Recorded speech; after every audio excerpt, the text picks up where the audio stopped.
بسم اللہ الرحمن الرحیم۔ افعال عاملہ کی بحث چل رہی ہے۔ پیچھے آپ نے پڑھا تھا کوئی بھی فعل ہو وہ غیر عامل نہیں ہوتا، ہر فعل عمل کرتا ہے۔ اور آپ نے پڑھا تھا افعال کی ہیں دو قسمیں، متصرفہ اور غیر متصرفہ۔ غیر متصرفہ کی آپ نے تین قسمیں پڑھی تھیں، افعال مقاربہ، افعال مدح ضم، افعال تعجب۔ اور متصرفہ کی آپ نے دو قسمیں پڑھی تھی، تام اور ناقص۔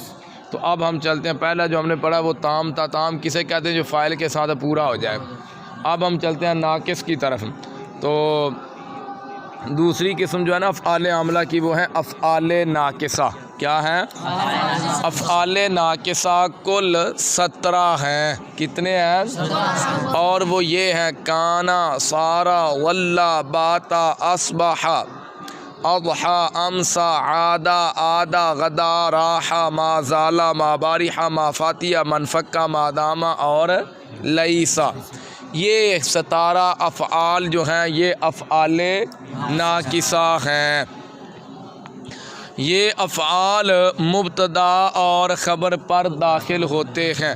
اور جیسے آپ نے پیچھے پڑھا تھا نا، حروف مشبہ بالفعل مبتدا خبر پر داخل ہوتے ہیں۔ اس کے بعد کیا پڑھا؟ ما ولا مشبہ بالاسم لا نفی جنس، یہ کس پر داخل ہوتے تھے؟ افعال ناقصہ بھی مبتدا اور خبر پر داخل ہوتے ہیں۔ اور پھر یہ کرتے کیا ہیں جی؟ افعال ناقصہ جو ہیں یہ مبتدا خبر پر داخل ہوتے ہیں، مبتدا کو ان کا اسم اور خبر کو ان کی خبر کہتے ہیں۔ عمل کیا کرتے ہیں؟ یہ افعال اپنے اسم کو رفع دیتے ہیں اور خبر کو نصب دیتے ہیں۔ مثال دیکھیے، کانا زیدن قائمن۔ کانا کو آپ ہٹاؤ، زیدن قائمن ہے۔ زیدن مبتدا ہے، قائمن اس کی خبر ہے۔ میں نے آپ کو قاعدہ بتایا، معرفہ کے بعد ناکرہ آ جائے، معرفہ کو مبتدا بناتے ہیں، ناکرہ کو زیدن معرفہ ہے۔ معرفہ کے ساتھ قسموں میں سے علم ہے یا نہیں؟ تو زید علم ہے، قائمن ناکرہ ہے۔ زید کو بنایا مبتدا، قائمن کو بنایا خبر۔ اب اس پر آ گیا فعل ناقص کانا۔ اب کانا عمل کیا کرے گا؟ اپنے اسم کو دے گا رفع اور خبر کو دے گا نصب۔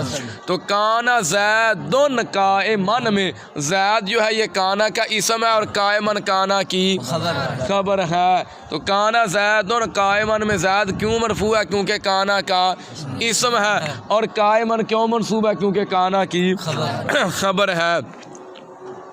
آگے آپ ایک فائدہ لکھ لینا، کانا جو نا کانا یہ 3 طرح کا ہوتا ہے۔ کتنی طرح کا ہوتا ہے؟ کانا ناقصہ بھی ہوتا ہے، کانا تامہ بھی ہوتا ہے، اور کانا زائدہ بھی ہوتا ہے۔ کانا ناقصہ کیا عمل کرتا ہے؟ یہ اپنے اسم کو رفع دیتا ہے اور خبر کو نصب دیتا ہے۔ مثال آپ نے پڑھ لی، جیسے کانا زیدن قائمن، یہ کانا ناقصہ ہے۔ اور کانا تامہ یہ کیا کرتا ہے؟ اپنے فاعل کو رفع دیتا ہے۔ مثال دیکھیں بھائی، جیسے کانا ماتا رون، کانا اکیلے فاعل نال پورا ہو گیا۔ کانا زائدہ، کانا زائدہ جو ہے نا یہ درمیانے کلام میں ہوتا ہے، ابتدائے کلام میں نہیں ہوتا۔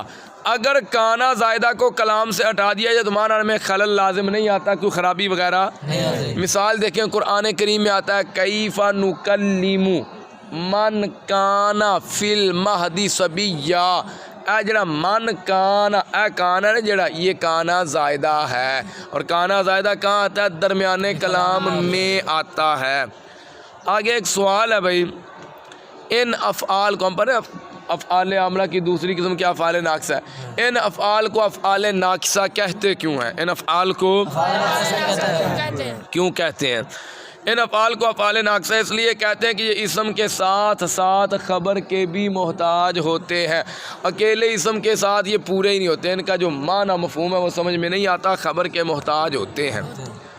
ٹھیک ہے، ان افعال کو افعال ناقصہ اس لیے کہتے ہیں کہ یہ اسم کے ساتھ ساتھ خبر کے بھی محتاج ہوتے ہیں، اس لیے ان افعال کو افعال ناقصہ کہتے ہیں۔